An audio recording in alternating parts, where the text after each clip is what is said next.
I can't think, C.S. Lewis, that he held a very low opinion of people who did things that were ceremonious in an unceremonious way for the sake of humility, Right.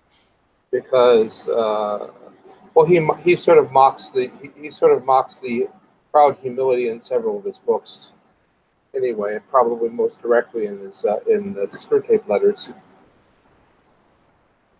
Yeah, yeah, I understand, John. I understand. We want to do things in a render them in the proper fashion, style, and Right. proper spirit as well. Right. Well, there's a sense when you're doing things in a ceremonious way, you're doing a ceremonious service in a ceremonious way. It's not just for yourself; it's for other people. Right. It's for their own. It's for the uplifting of uh, um, of the congregation. Yeah, definitely, definitely, John. I totally get it. So anyway, I mean, I'm sure I'm preaching to the choir, literally. Um, Anyway, so we were working on several of the exercises. One, Right, two, right. three. 4 gets a little bit challenging, but if I take my time, I can get through it. Yeah. So just remember, you're breaking them exactly in this. You're breaking it with a two single beat notes. You're breaking them right in the middle of between one and two. Da Hmm. da da da da, Hmm. etc. That's uh, if you're slowing a piece down like a chromatic piece, you can unpack it even a little bit more. But for the sake of the bulk material of stuff we do, um, a simple break between two beats is, or a simple breaking pitch between two beats is more than acceptable.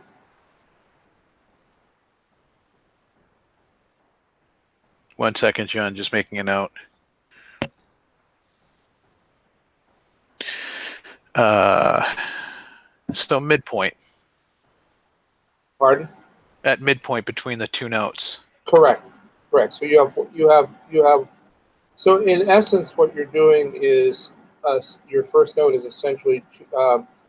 If you were to do it analytically, you would be doing something like uh,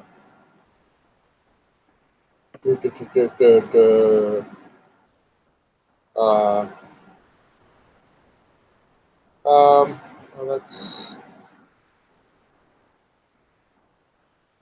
like that. If you were reading this, you're doing this. Oh, So basically, the first note is basically going to be uh, literally speaking, because you're adding that breaking pitch in time to the first beat.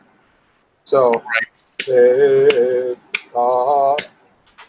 ta, ta. hmm. Hmm. So yeah, it would I think if Frem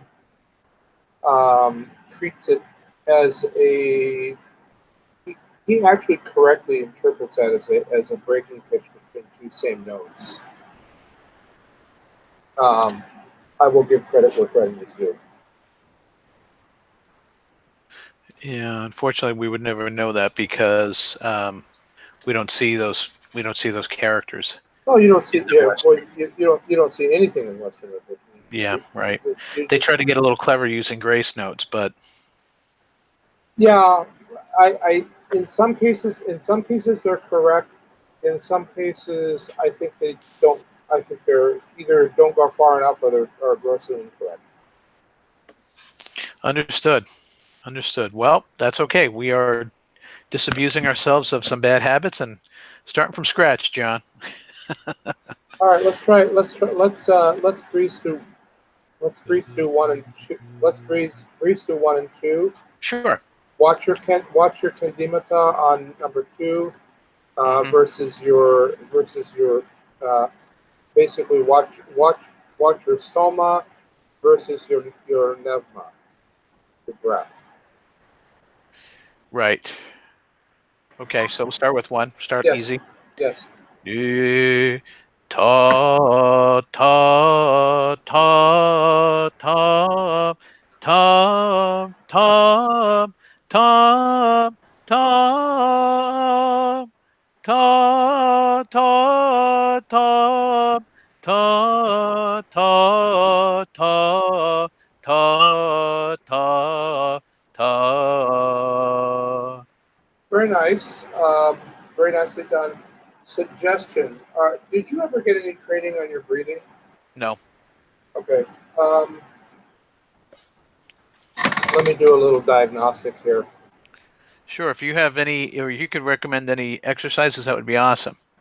Well, mainly it's just knowing where you're. Let me just back out here for a second here.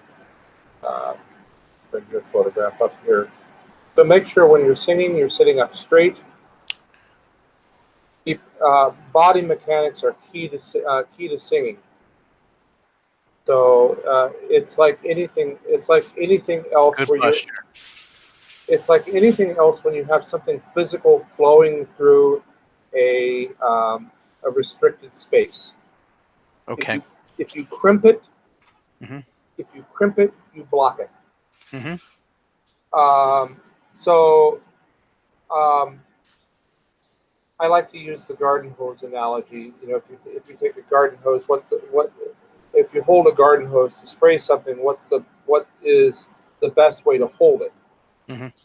Which is more or less straight. You want to have Mm-hmm. a so that you have a good flow. You don't want to have crimps, and Mm-hmm. your water is gonna spray for a good distance.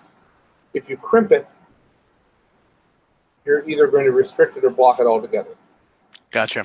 And because uh, voice uses two physical properties, it uses air to power. It actually doesn't use if you put your hand in front of a power singer's mouth, you're not going to feel that much air moving. The air is spent moving the vocal cords, not blowing out. So Okay. we use this we use um, so but you want and then sound is a physical property. Mm-hmm. Um, if I turn my head away like that, my sound is going. You can't hear it as well as when I'm speaking to you directly into the microphone. I don't I Right. don't I don't know whether or not you can pick it up. Whether this is directional enough that you can pick it up when I'm aiming away like that, versus when I'm um, versus when I'm speaking directly into the microphone. Does that make sense? Absolutely. So, um, so you want to have good, strong. You want to have a good. I don't know that you can see my horrible profile here, but you want to keep more or less a good straight body posture, right angles at all times. One of the big problems singers have, and I fall into this with very low notes, but I know singers run into this with high notes. Is there's a certain amount of craning where you go like this, or where you think that somehow elevating your head is going to make the note higher, and it really is not. Hmm. So you wind up throwing your body mechanics off, and it actually makes it worse. Mm. So, at any rate, you want to keep good. You want to keep good, solid, straight angles. I like if you're sitting, if you're singing and sitting. I call it rehearsal position.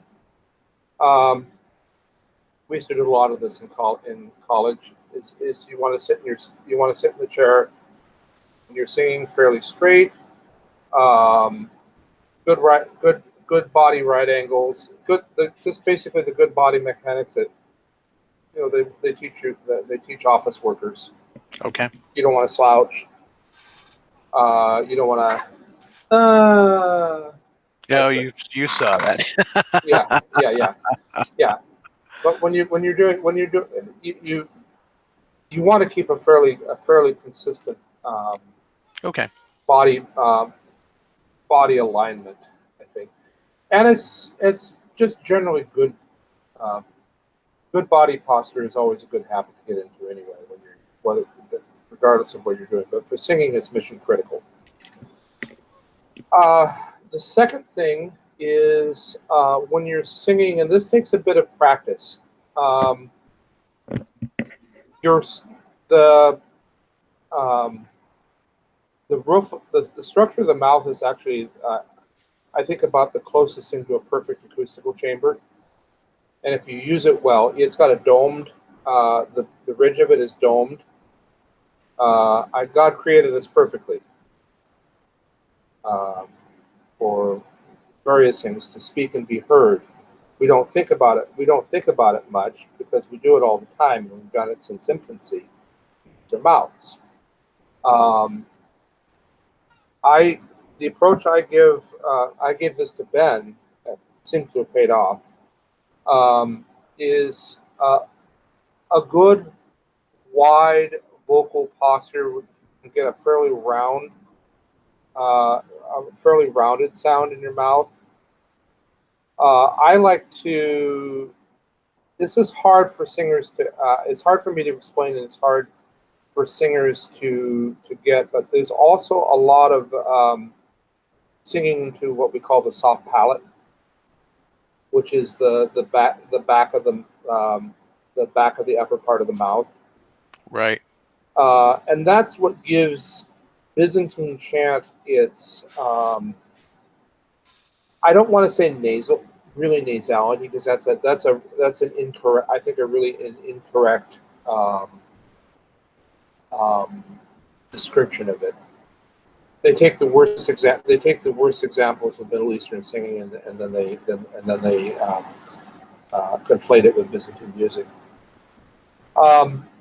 But it does give a certain uh, what we call a head quality to the voice. It also gives you a lot more control um,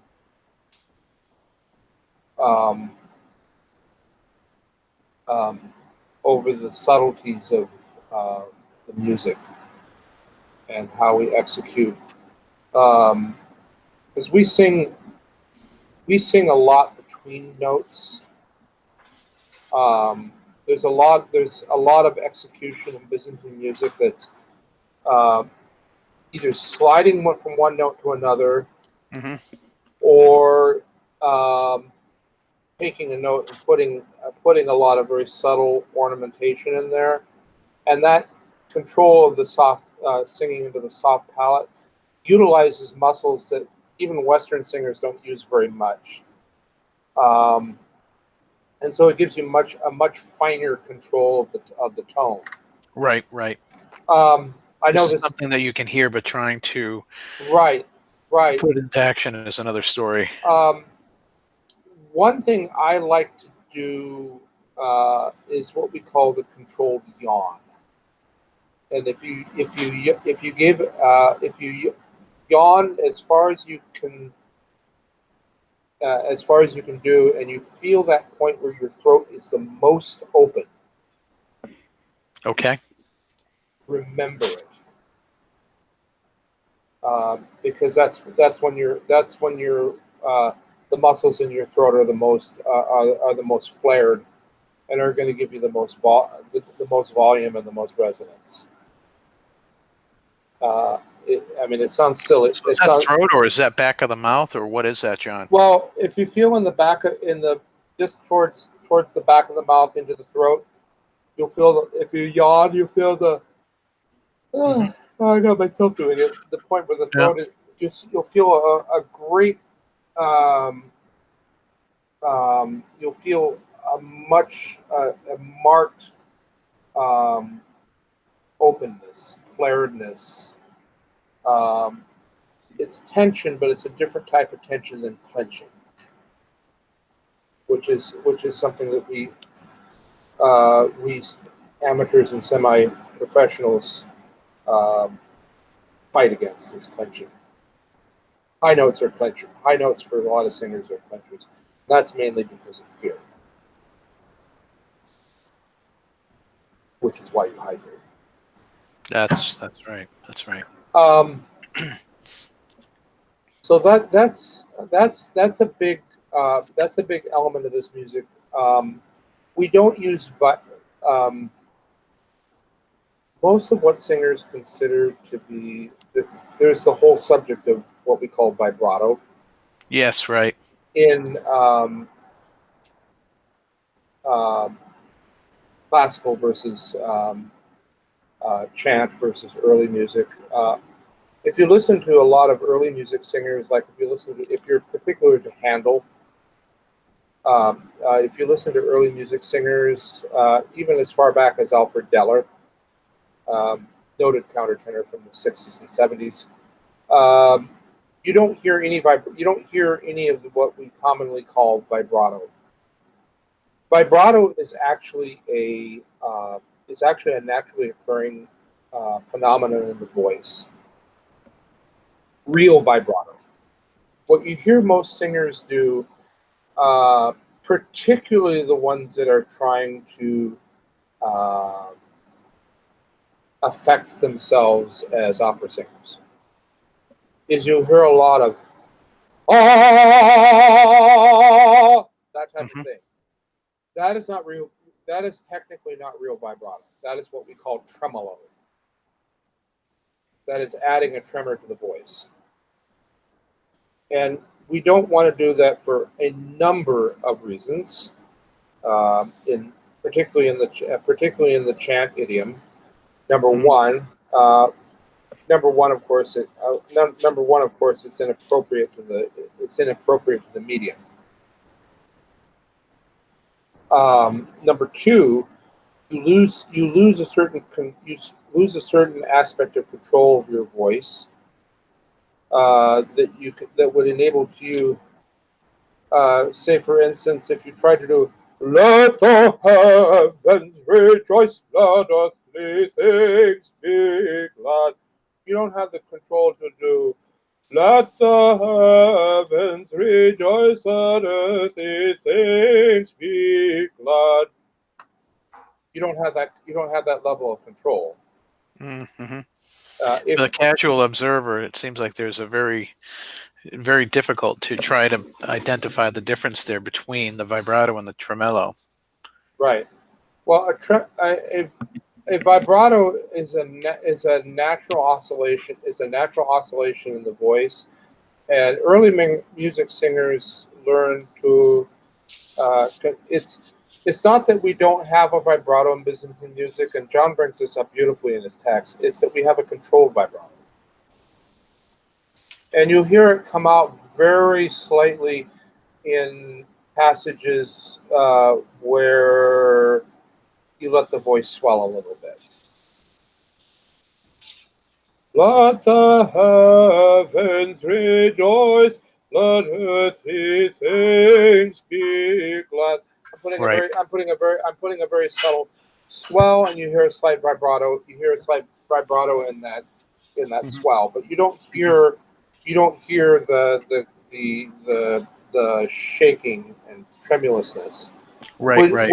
Would you excuse me? I'm going to go get some water. No worries. I'll be right back. You can stare at my hand. Talk to the hand, huh?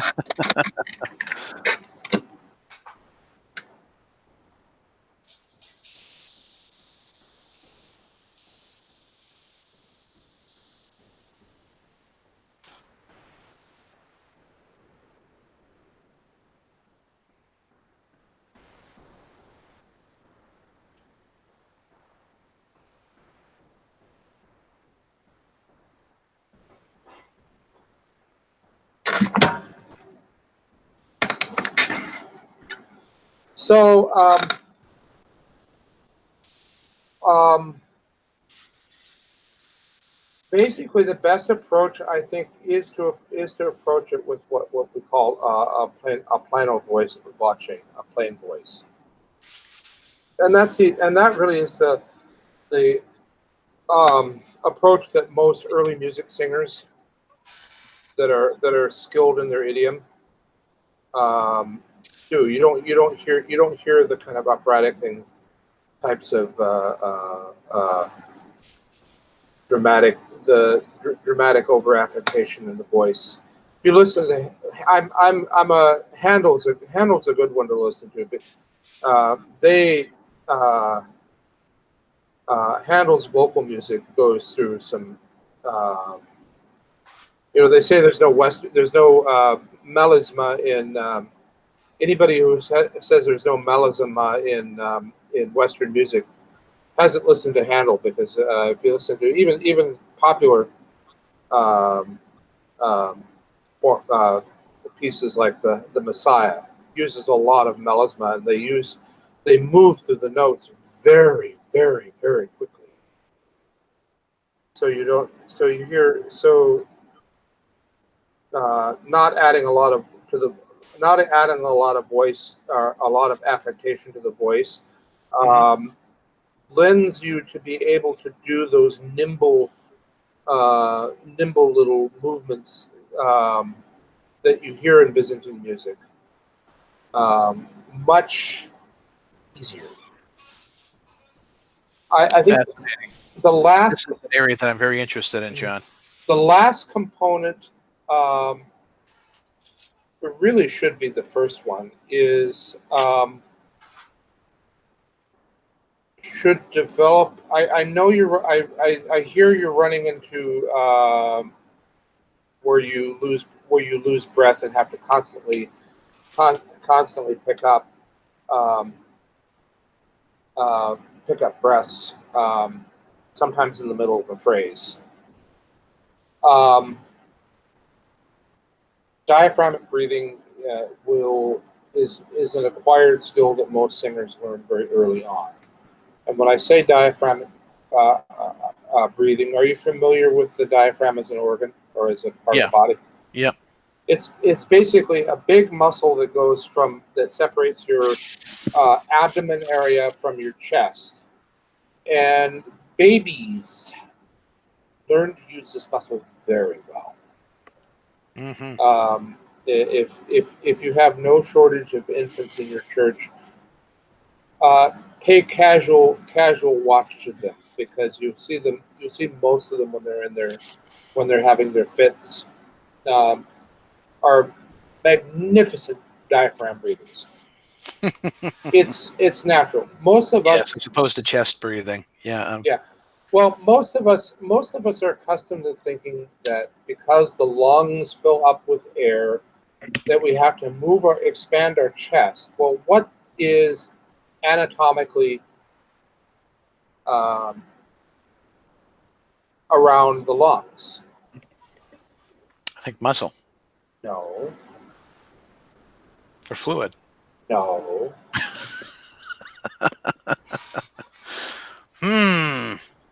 The muscles are all on the outside. Okay. That's the next level in the skin fat. There's skin fat and then muscle, and then under that there is, what do birds live in? Oh, you're talking a nest. No. Oh, you're talking the structure of the lung, like air pockets and. No, you're missing something. You're missing something very basic anatomically. Your rib cage. Oh, yes, of course. Yeah. Your rib cage is flexible to a certain degree, but it is more of a constraint, and it's meant basically to constrain the organs in your chest. They're not meant to move so you can take a breath. So the muscle that is in charge of that feature is the diaphragm, which is right down there.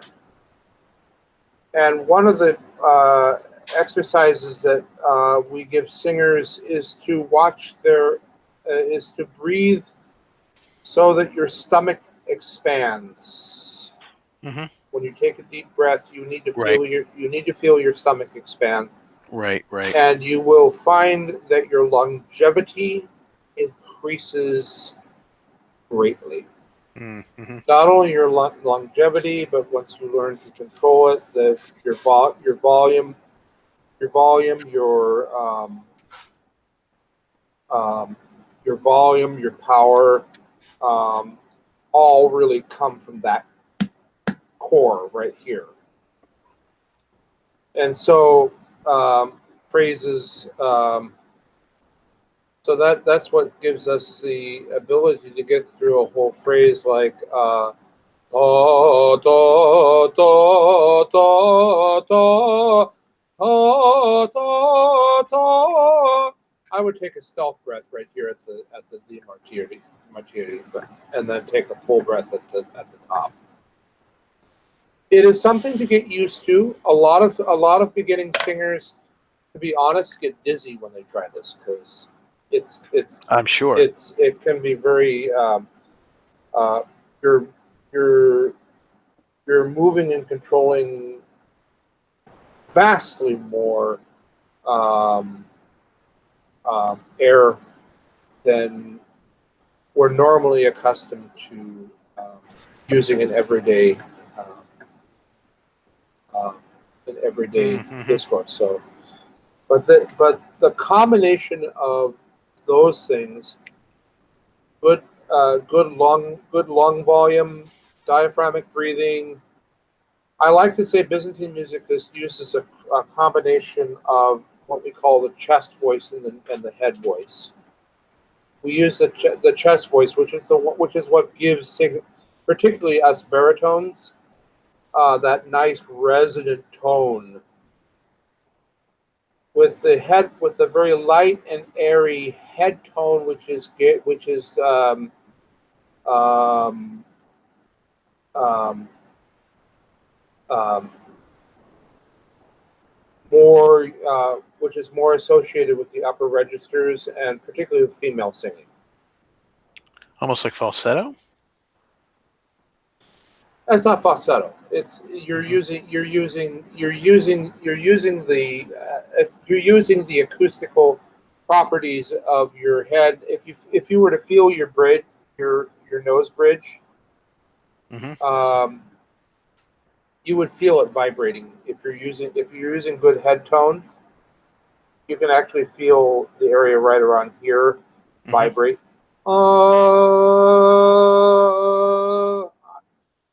Mm-hmm. I'm now that I'm thinking about it, I can't do it. But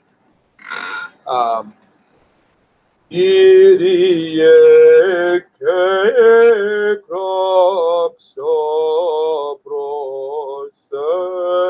I can hear a bit of. I can feel a bit of it. I see. So it's really a combination of that rich chesty voice, Mm-hmm. and Arvanitis is one that's very Oh my good gosh. at blending that chest and nasal quality. Mm-hmm. So is Boyer. If you hear his singing, I honestly really need to take some refresher vocal lessons myself. Um, partly because I've had several bouts of pneumonia, and my longevity is it's really cut into my longevity. Right. So anyway, to utilize our time, I've diverted a little bit because I noticed there was some you were breaking up a bit there. You Well, John, were could you make some suggestions about, I don't know if there's any particular videos you think would be helpful um, that could provide some exercises? There's things I could find on YouTube, but I'm not sure what would really be, useful, what would be good. I don't know that there's anything specific to Byzantine chant. There is I can't think of his name now. Let me go take a look here. Hold on. Um, he was a he's a popular singer of all things that had classical training. Um, but those are two completely different idioms altogether. Let's see, Rick Astley? I don't I don't know who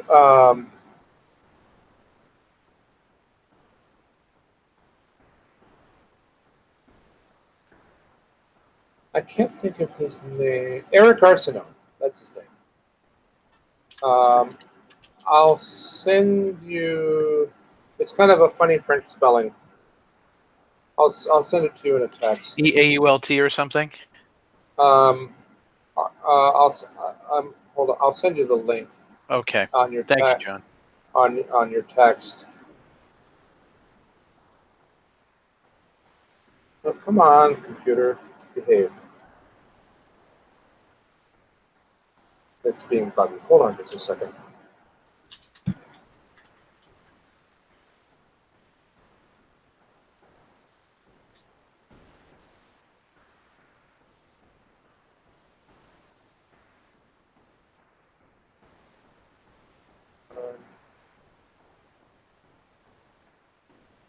Let me link to his channel here.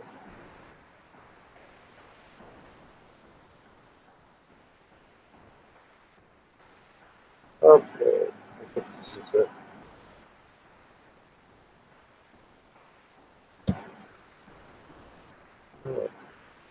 I just sent you a text for the Eric Arsenault. He gives some very good opening up the voice and increasing vocal range and vocal tone instructions. And it's very general. Metropolitan Moses actually recommended them Oh, or pointed them out. But I think they're good. They're good places to start up for just about any vocal student, regardless of the style you're singing in. so let me see if I received. Hold on, just You should have received a YouTube. yeah. I'm looking for it right now, John.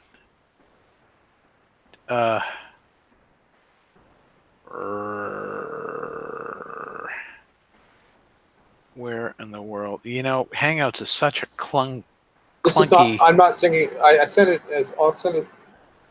Let's see if it goes through on your. I sent it through on your phone. Let's see. I sent it through on your. Yeah. Okay. Did you just receive something? On the phone. Not on the phone. I did it through Hangouts. Okay. Let me. I can't see because I'm using YouTube's Hangouts on the air. Um, here, let me just send. See if you get this. Just a minute.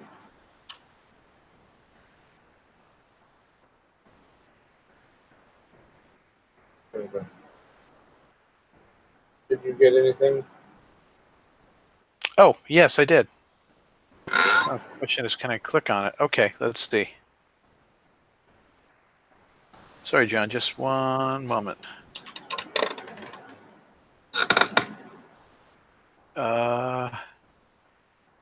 Come on, loading.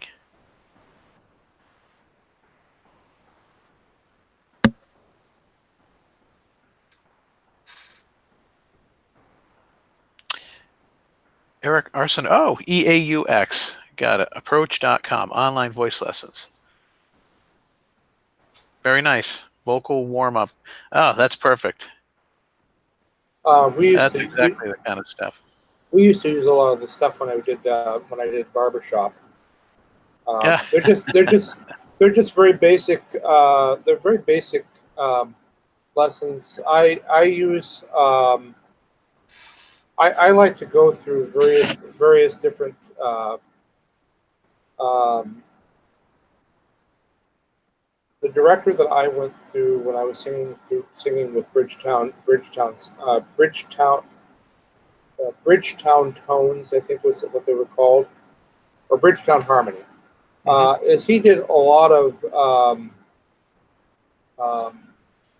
there are different mouth and vocal configurations that lend themselves very well to different um, to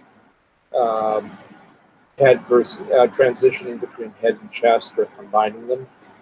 And Okay. one of them that's really good for vocal control is something we call bubbling. Babies do this a lot. Oh. That's a you can feel the head tone vibrations a lot with that.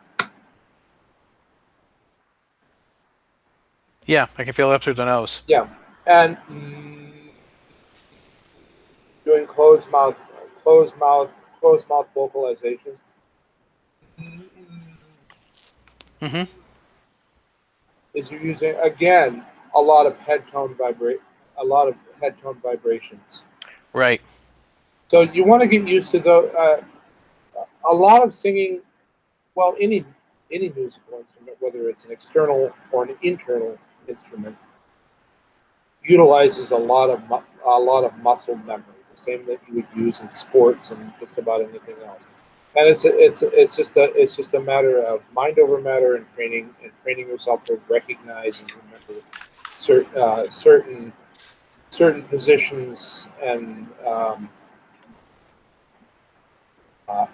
learn to replicate them. Sounds Again, good. again, probably condemned as grossly unspiritual and overly technical and dry, but I am always of the opinion whatever gets the job done. Nothing wrong with that. But anyway, good. So I think I've wasted plenty of your time. Yeah, John, this has been super helpful. This is precisely the type of thing that I need to work on. Right. So I think I'm going to have you continue working on this. One thing I want you to do and get used to doing on a regular basis until it's almost uh, autonomic Mm-hmm. is to mark breathing spots. I usually just use a little pencil hash mark. Right. So I will generally in written scores I will use I'll use either marquette or phrase cadences. Um, I will put a small one on usually on marquette if it's in the middle of the phrase, so that I know to take a bit of a stealth breath. Punctuation works really good for Byzantine music for taking a breath because we do it naturally when we speak. Um, but make a point of making those plotting out those positions where you know you're going to be taking, you should be taking a breath, and so that you get as I've hammered away at a smooth melodic line. That's really the purpose of in any type of music, whether it's classical, jazz, Byzantine chant, or whatever. You want your line to be fairly consistent and concise. Mm-hmm. And if you're taking breaths inappropriately or gasping, which I do in processions Mm-hmm. these days, because I uh, Right. No, I'm I get it, John. I I'm do. just I'm just not the man that I used to be.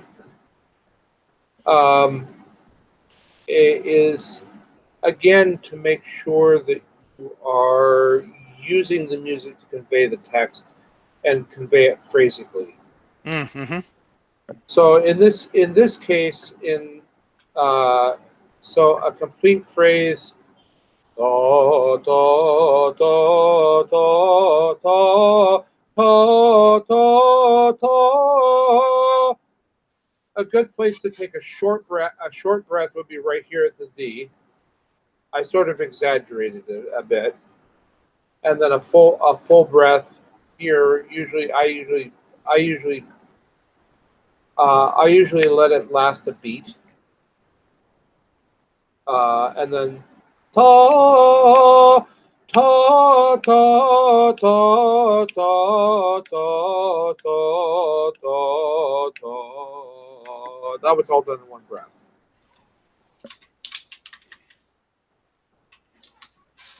Sounds good, John. So yeah, if you absolutely cannot get up to the knee, like I said, a stealth breath, what my director called a stealth breath, which is about I would say probably about a 16th of a beat, an eighth to a 16th of a beat, just enough to get sustained to sustain up to the top note where you take your full beat of a breath.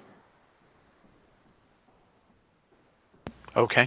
Now you can't hear this in a lot of my recordings because I cut them out because the microphone really picks up on it, especially this one for some reason. Um, is this one's a very ultra sensitive mic. I don't know whether or not you can tell the difference or not from anything I was using previously. But this is a good mic for I like for doing things like this where you have the voice of God. Well, I'm relying, as you can see, on the Yeah, Plantronics. Gets a yeah, job done. Allows me to do my work when I work from home. yeah. This is actually a really good mic. Uh, it's a good recording mic. Mm-hmm. If you take to doing any sort of I would get into the habit of recording yourself. I know listening. I can't stand to listen to my own self talk or sing, but it's a good habit to get into just to listen, just to hear, to get your own feedback Sure. of what you actually sound like, and then try to correct it, and then go back and the blue microphones are really good. Um, I use what they call the snowball, which is for years, which was the kind of the low end of that, and it does a pretty good. It does actually a pretty good job of. I this one that I'm using right now, the Yeti, is probably one of their higher line ones. I think they cost like about normally about 150 to 200. Oh, Um, okay. I got this. I bought this off of uh, eBay for substantially less, and it's a No good one. kidding. It has a little. It has a couple of. It's missing a button that I don't use. I mean, it has some surface damage to it. It's missing a button that I don't use very often, and to be honest with you, I can make it work if I need to. But it's perfectly good, as you can hear, and a lot of the recent product on SoundCloud was using this mic. Yeah, very nice, John. But Very nice. I think I'm really sensitive to ambient noise, Mm-hmm. which is why I put this up on a boom Mm-hmm. and put it in one of these. You probably can see it a little bit. This one of Yeah. these shock mounts. Oh, That just cuts. I was listening to earlier recordings and the stuff that I did after this, and it's like night and day, because if you set anything on a tabletop, and it's going to pick up every amp. The microphone is like the camera; it does not lie. It just very interesting. it just tells you everything that's there. So it hears the refrigerator and the air conditioner and everything, and oftentimes it vibrates up through the table. So you'll hear things like ambient if you're using a tabletop stand without any shock mounting. Mm-hmm. You're gonna hear a low ambient buzz. Um, it's if you listen to some of my earlier stuff, my earlier studio stuff, you can pick up on it if your ears are sensitive to it. Yeah, it's a bit of a challenge. A lot of the chant recordings that I found certainly are not recorded using the best recording equipment, and I recognize that that diminishes a bit of the fullness of sound. Right. Well, especially the old a lot of the old stuff. Oh yeah, yeah, for sure.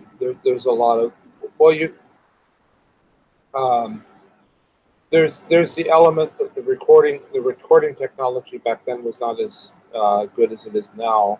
No doubt, no doubt. Plus you have um, plus you have most of it was recorded on audio. A lot of the stuff was recorded on audio tape, Hmm. so you have degradation. Yeah, of course, of course. Um, And it could be a copy of a copy, and right. somebody converted it to WAV, and then they converted it Mm. to MP3, and that whole Right. business. But Although they've taken the recordings of Kringos and Nafliotis, and they've cleaned them up. Actually, oh, really? they actually sound very nice. Um, which Nafliotis is always an interesting study. I don't think I could ever wrap my head around as much as he does. Um, there's interesting studies about Nafliotis' style, or comments that I've heard from students of his. Hmm. Um,